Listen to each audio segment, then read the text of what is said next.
Welcome guys, in this video I'm going to show you how you can perform the first setup of your GARMIN DriveSmart 61. So at the first, when you turn on your device, you will be able to select the language and location. So that's what I'm going to do right now. Right now we can select the language.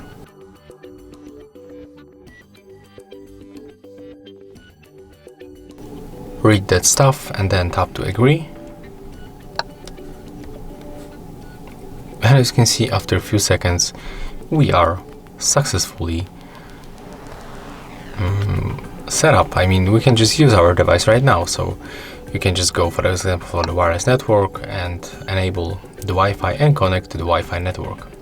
So yeah, as you can see, that was very simple. If you find this video helpful, remember to leave a like, comment and subscribe.